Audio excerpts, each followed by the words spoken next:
if you're wondering, they've returned the flowers to the funeral directors. Yes, they've shrunk slightly, haven't they? It's like They have. a smaller one. Well, we're cutting back. Absolutely. First with a pig. Not on suits, I see, though. No. No. This old thing. No, the suit I'm talking about. Anyway, enough gay banter. Oh, honestly. First a pig, Yeah. now a goldfish. Well, Never much act more- with animals and children. I mean, for goodness sake. Oh, I find animals much more easy to deal with than humans. Yeah. You don't have to worry about how big their caravan is, or whether they've got the amount of sort of right chair, with the fish. You just have to talk to them occasionally in the morning. Hello, love. Fins are looking nice. And they were wonderful fish. They were ever so nice. Absolute delight. Sweeties. Absolute sweeties. Knew their lines, just straight into the water. Swish, swish, swish. Lovely. Absolute first time every time. See, the human beings on the film, disastrous. I mean, Cleves, well, say no more. He had a few hard things to say about you on this show once, hadn't he? Did he? I didn't watch every show. I must have missed that. Oh. Well, I've seen your film. Oh. Yeah. I'm waiting for your film. It was all right. In Wonder, you played Ken Pyle. Ken Pyle, yes, pathetic. That's right. Yes, Pathetic very... character. Well, I don't think so. I think he's rather a noble character. I mean, his trouble is he's an animal rights liberationist. Nothing wrong with that, except he does end up killing rather a lot of animals. That's right. But this is just an error of, for the best reasons. He's really basically a jolly decent sort of chap. And he's got a terrible... He can't talk properly, he can't see properly, he can't walk very well, but, he's got a heart of platinum. Did you find the stutter difficult to master? Because he's got a really bad stutter. Well, it's a stutter. I mean, John first approached me about the part and said, I want you to play the part of a gang member in this film. And at a certain moment in the film, you have to reveal, you're the only person who knows the vital piece of information as to where the jewels are. And because of all the pressure you're under at that particular time, you actually cannot reveal this because your stammer gets so bad. So, I mean, I had to sort of make quite sure that the stammer wasn't just a sort of like a joke element you can bring in every now and then to get a laugh, but that it came from the character himself. So he just built up this character who was terribly, full of thwarted ambitions and repressed hopes, and it was really bottled up. And he was perfectly all right most of the time, but as he put under more pressure, the stammer became worse. So by the end, he actually really cannot tell John in this particular scene the vital piece of information for hours, it seems. Oh, yes. I mean, it's the most lines I've ever had in a film, but the fewest I've ever finished. It's been a huge success in the States, the movie. Yes. But have you had any trouble with Stammerers Associations? Yes, an outfit called the National Stutterers, because in America it's called stuttering, here it's called stammering. I don't know. The National Stutterers Project actually got in touch with me, but I said to them, well, my father, who I spent 34 years of my life with, had a very serious stammer, so I know about stammerers to a certain extent. But they wanted me to sort of make a public confession that I knew nothing about stammering and I shouldn't have played the part in the first place. But I mean, the thing is, he's a petty crook who happens to have a stammer, not a stammerer who happens to be a petty crook. And you'll be up here as soon as the film goes on general release for cruelty to animals, because you do see off a few. I do see off a few. Well, the dogs do get... One of the dogs gets squashed rather nastily, I must admit. But it's not a real dog, Tell. It's not a real dog. Well, I don't know. It looked like a real dog to me. No, Tell. It's a little lump of fur. I mean, it's like sort of like elongated toupee on four legs. Are you sure about that? Yeah. I swear, Tell. I mean, all right, we did rehearsals with real dogs, but I mean, on the take, it was just a little bit of something you'd use like a draft excluder, something like that. But you do get yours. Because there's a wonderful scene where you get what many people who know you have seen coming to you for a long time. So especially after this program. Let's have a look now at this from Wanda. What's happening? Well, Ken, I'm going to ask you some questions while I eat my chips. First, who is the philosopher who developed the concept of the Superman in Also sprach Zarathustra? No? That's a chip up the nose, I'm afraid. Friedrich Nietzsche. Next. In which book did Nietzsche claim that almost all higher culture is based on cruelty? Are you thinking, or are you in mid-stutter? Lawful. Bad. Oh, beyond good and evil. Guess I'll have to ask you an easy one, huh, Ken? Okay. Let me think. Where are the diamonds?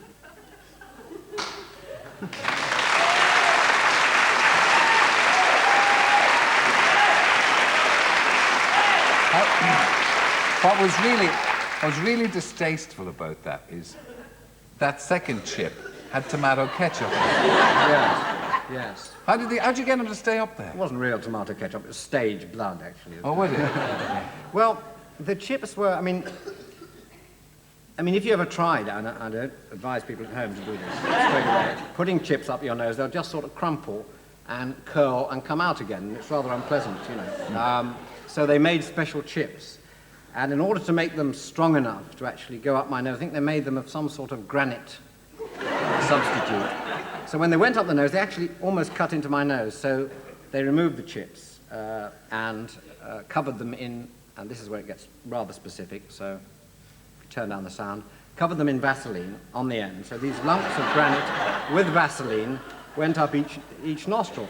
Now that was fine, except that during the take I could feel the chips actually beginning to descend. And it's extremely hard. If you can get the chips up the nose, that's a step forward. If you can retain them, then you've got a part in the movie, because that was the most difficult thing. So all the terrible agony in the part, you know, and this man sort of having an awful time, is actually me trying to retain chips up my nose. There are other embarrassing things. John Cleese taking his clothes off. Oh, love, absolutely now. All the time, you know, it was waiting for the big nude scene, wandering around, you know. This is what I'll look like. Oh, just all the time. You know, he would strip off just in script read-throughs, you know, he'd said to get us used to it, but, you know, it's shameful. I think one of these days he'll pay for it. Would you ever take your clothes off in the cause of art? No. Not now, no. No, I don't do it for... I only do it for money. Well, that's the way. That's the British yes. way, isn't it? Yeah. Well, look, will you hang on a bit? Do. Yes. You're not going, are you? No. Not planning it? No, well, please. Someone to see later on. Right, so just hang on then for a moment. Just go. Please speak honestly. Fine. Thank you. No. Don't move yet, Michael. Right, hang on, because conversation is my next guest's favourite recreation. He's also written and acted more than his fair share in 80 shameless years. He recently wrote, "To grow old gracefully is not always easy. To grow old ungratefully is always unforgivable," which is typical. Robert Morley.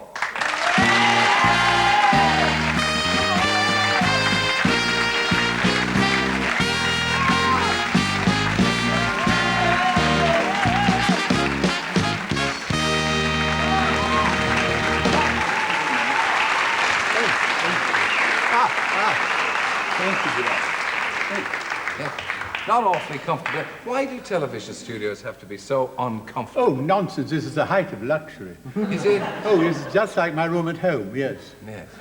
It's modelled on my lounge. Yes, you know. oh, well, of course. Yeah. Only you can afford it. Yeah. Now. Have you ever appeared with animals in a film? Oh, yes, of course. Have you? I did a film with a dog called Benji. But they only photographed the cuffs who got trousers, because Benji didn't stand very high. He was the worst trained animal I've ever known. There was a man standing there all the time saying, "Now, Benji, now, up." And then the dog would perhaps sit down, but it didn't matter, because he's a great favourite, isn't he, Benji? Benji, yes. Well, pigs are my specialty. He played a detective. Have you ever taken your clothes off in a film? I didn't know this interview was going to be so personal. No, of course I haven't. We're often accused of being too bland, you see. I want to do a searching. Spike it up. Yes. Yes. Racy. Yes. Well, no, I haven't ever taken my clothes off. I don't think they'd rush to pay to see me if I did. Clothes like that. Why take them off? Yes, you couldn't take them. Yes, What a wonderful suit. Well, I had to dress up today because I realized it's a big day for you selling my book. I realized that. And actually, like most of my wardrobe, and I imagine yours, comes from a film. Yeah. But unfortunately, I have to keep the coat buttoned because I've burnt a small hole with a cigar at a rather compromising part. So but it is pretty, isn't it? It is very lovely shade of timber. But what I like about it is unobtrusive. It is, yes. It's what the Australians call custard yellow. I don't know, yes. Well, it was the idea of a film called War and Remembrance, Winds of War and Remembrance. And I made it last year all over the world. It was lovely to do because the director, like me, was stone deaf. And you can't have a better film bonus than having a deaf director because he doesn't mind what you say. And it told him afterwards. Oh, I loved making that. What about this book which you have managed to get in a mention of Oh, well, already? darling, yes, of course. The Pleasures of Age. Well, I don't know why you keep saying I'm a shameless 80. I'm a proud 80. And, of course, everybody's 80 this year, you know, everybody.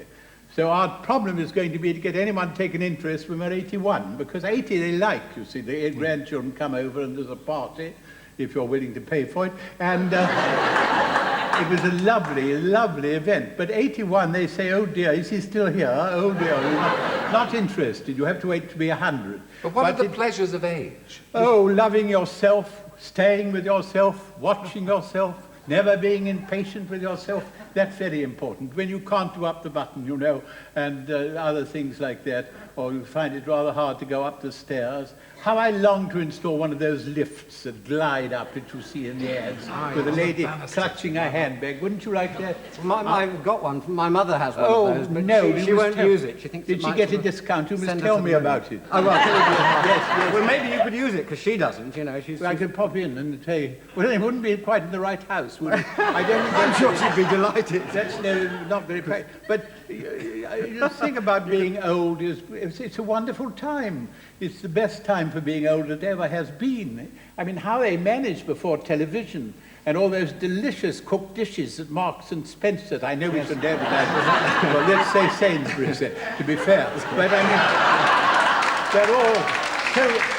I send my Waitrose. I send my well, yes, Waitrose. that's our local, and I send my friends International store. hurrying and scurrying to get beef stew with dumplings or apple pies and things like that. And then there are meals on wheels. I haven't had those yet, but I expect that'll come. Very difficult to eat. They shoot off the plate.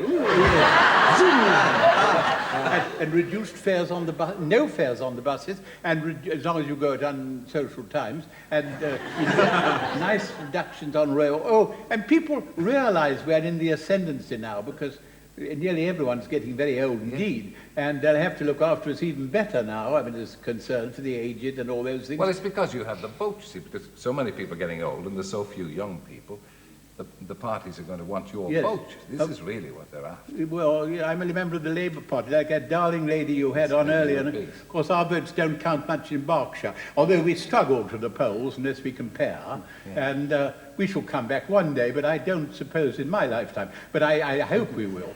But yes, they look after us very well now, and it's a wonderful time if you stay with yourself. You see, I hate it when people say they're tired of life, and my mother used to say, count your blessings, she used to say. And I do every morning. First of all, the first blessing is to find I've woken up. That's a triumph in itself.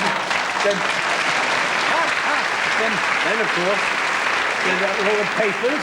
Find out who one's woken up with. Yes, indeed. The obituary column, and then you go through the papers and realise how wonderful it is you're going to be in bed for the next hour and have your toast and strawberry jam. And then you see you're on Wogan that night. And Yeah, oh, well, of course, that's a pleasure. It doesn't happen every week, but I'm hoping it will soon. Well, anyway, but you're very good. You're very good with geriatrics, darling. You had that darling Athene Seiler and Mickey Rooney, wasn't he wonderful? Yes, What power. He says, what does he say? Don't aspire, perspire. And I mean, it's a very good motto, isn't it? Was that You've right? never had much time for the old intellectual side of acting, have you? You always thought it was just... Well, I showed off on the stage, and I've showed off all my life, and never discourage your children from showing off. It may be the only thing they can make money at. I always remember that, you know. You see, Mother, you say, don't show off, dear, and I love showing off. I still do. But what I really learned to do was to sell vacuum cleaners from door to door. And that taught me everything about acting I ever learned, and about life, too. Have you ever done that, dear? No, never. Oh, it's the most wonderful training for an actor you could possibly imagine. You just take the thing up and ring the bell and do a long spiel about how they've been selected because they're prominent residents, and you want to try out the electric hoover, and they say, well, we only got gas, they say, and so the whole thing's weird. But it's continuous disappointment. Like selling books, really. You go to booksellers, you know, and sign copies. There's nobody there. If you arrive late, there's a little discreet queue. the ladies have been brought down from the packing room, and there are one or two other people who are there because they have to be. And you have your picture behind you. Have I? Oh, no, I haven't. And, and then a man comes in, and you get your pen out, and he says, "Where is the blotting paper?" You know. So it's rather disheartening. But publishers like you going around flogging, don't they? No, they do.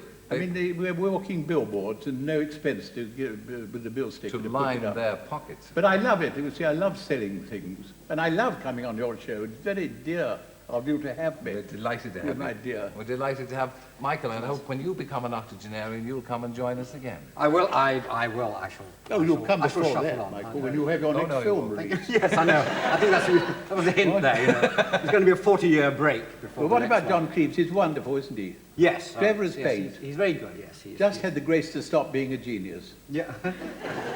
That'll be very nice. He's watching at home We tonight, can put so- that on his headstone. But not yet. Yes, let's But do it. not yet. And in the meantime, thank you, Robert. On his head. Every success. The book is It's lovely. £10. £10. Comes out.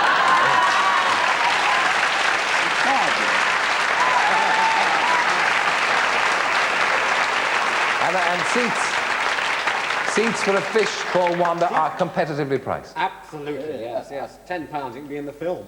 Thank you to Michael. Thank you to Robert. Thank you both.